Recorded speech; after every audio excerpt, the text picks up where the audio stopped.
What would it look like if an algorithm was out to get you?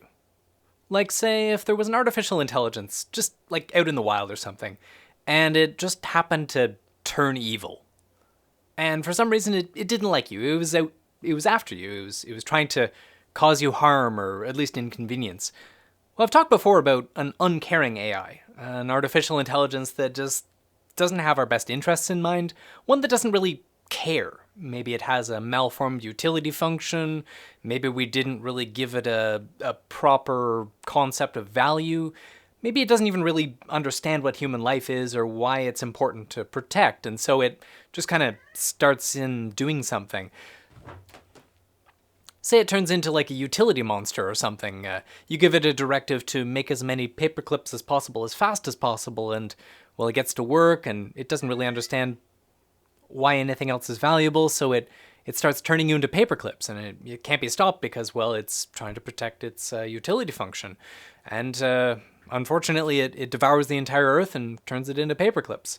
Well, that's bad, but this artificial intelligence isn't just uncaring, it's actively evil, it's actively trying to get you. Well, there's lots of things that it could do to get you, depending on what kind of an AI, what kind of an algorithm it was. If it was, for example, a simple bureaucracy bot, something that just takes care of some record system, well, it could systematically misspell your name or something, causing a lot of confusion. Say, for example, though, it was part of a social media algorithm. Well, it could start displaying things to you that were disturbing, or maybe misleading, or maybe hiding your content, or privileging content that was critical of you, maybe. If this thing had access to financial systems, well, it could underprivilege you for credit, deny you access to loans, it could cause you higher interest rates for mortgages, might prevent you from getting an apartment, might maybe cause an apartment listing to just disappear, or cause your potential landlord to reject you for one reason or another by faking something, by making you look bad. It could maybe sabotage your chances of getting a good job, call in nasty things about you to your potential employer, or maybe modify the amount of money that you get a lower salary and end up with less money in total. It could deny you access to vote. It could ruin your ballot or lose your voter registration, or maybe it might prevent you from being able to travel where you want to go, lose your documentation, or possibly have you arrested at the airport or something like that. Maybe it might even sabotage your access to healthcare. Maybe your health card just kind of stops working, or maybe you can't afford healthcare all of a sudden because you don't have any money anymore. If it had access to law enforcement systems, well, it could put an APB out for you. It could get you arrested for some or no cause, some sort of manufactured cause, end up with you sent to prison, maybe even executed possibly. And of course, given the amount of sensors, the amount of surveillance apparatus that's just kind of distributed in the environment, well, it could keep track of you pretty well. It's got access to your phone, it's got access to the camera on your computer, and any number of different other surveillance devices in the world. There's lots of different ways that this thing could attack you or inconvenience you or just kind of make your life miserable.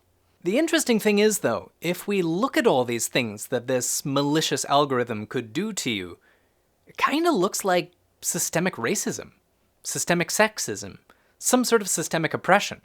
It's almost as if the algorithm is actually an aspect of our society as it exists right now.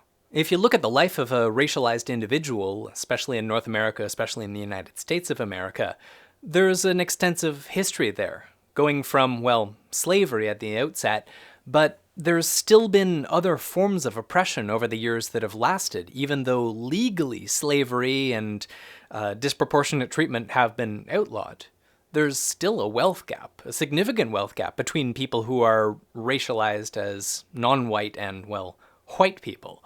There's a disproportionate number of people who are racialized who are currently sitting in prison for crimes that white people commit on a fairly stable basis comparatively. Drug crimes, for example, are way disproportionately charged for people of racialized minorities as compared to white people, when white people and non-white people use drugs at basically the same rate. Meanwhile, people who are non-white, who have non-white sounding names especially, end up getting called for job interviews way less often. And that's on top of the existing disparity in terms of educational access. Coming from racialized neighborhoods, you don't end up with a same standard of education simply because the investment hasn't been made there. There's a differential that comes all the way from one's earliest childhood education all the way up to higher education and beyond. Housing discrimination has a well-documented history. The history of redlining in the United States made it such that housing equity has never been able to be accrued by most racialized individuals, and as such, they're at a systemic, hereditary disadvantage even to this day. And some of the same aspects of oppression are the case in gender disparities as well, in heterosexism, in ableism, and in all forms of oppression that are systemic. See, the thing about systemic oppression is that it's not just people being racist, not just people being sexist. There could be a society in which nobody is racist, nobody is sexist, everybody's perfectly egalitarian, but systemically, in the system, built into the system, there is still a disparity in terms of the treatment of people. It may still be built into the individuals, and in fact, yes, racism and sexism and all those other isms are still a huge problem in terms of our culture, but in the system itself, it is built right in. It's as if there is a malicious algorithm that's targeting the people who are marginalized. And even on a literal basis, there are actually racist algorithms. The facial recognition algorithms that have come with some video game consoles, well, they have trouble seeing black faces, which, I mean, is understandable. Black people's faces are, well, darker than non-black people's faces, and so it's much more difficult to see it, but the programmers of these things didn't think to compensate for that problem when they were programming it. They didn't actually take the time to make that not be the case, whether because there were no black people represented on the development team or the testing team, or just because they didn't see it as a problem. They didn't see that it mattered.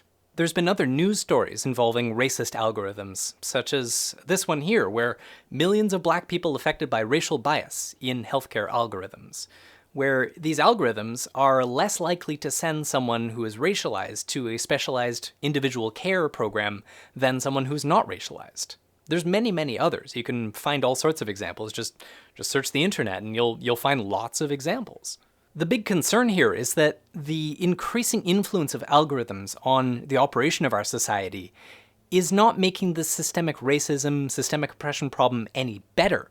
In fact, it's making it worse because our existing racial oppression, sexual oppression, etc., is being encoded in these algorithms, and then we're giving up control of our society to the algorithm. And unless we're actively resisting these things, actively working against systemic oppression, they're just going to get worse. And unfortunately, there's a critical lack of philosophical inquiry, of sociological analysis in tech fields. It's mostly this analysis that's based on STEM, science, technology, engineering, mathematics. It doesn't consider the social sciences, the humanities, as being a valid science, a matter of inquiry in these topics. They exclude people outside of the high-tech mindset because, well, that doesn't make money. That doesn't make the product that they're trying to make. That just gets in the way. So all these squishy social science things are just excluded from any sort of process of making these algorithms. We need to include the humanities. We need to include social science. We need to have a view of history when we're building these things because they're literally running our society. The more we human beings give up our agency to these algorithms, the less ability we have to check the power of the algorithms that we've built. The more likely they're going to be to run amok. The more likely they'll be to not have a decent value function. We need to build these things with values in mind that are congruent with egalitarian humanist values. They need to understand the value of human life, of the environment, of human happiness, of equality, of equity. They need to know that these things matter. They need to know that we need to work towards anti-racist, anti-sexist, anti-heterosexist, anti-ableist, anti-neurotypicalist. We need to work towards a humanitarian style of life, an egalitarian style of life. And alone, they're not going to do that. We need to make them do that. Anyway, I make videos daily, so if you enjoy this content, feel free to hit the like button and maybe check out one of those.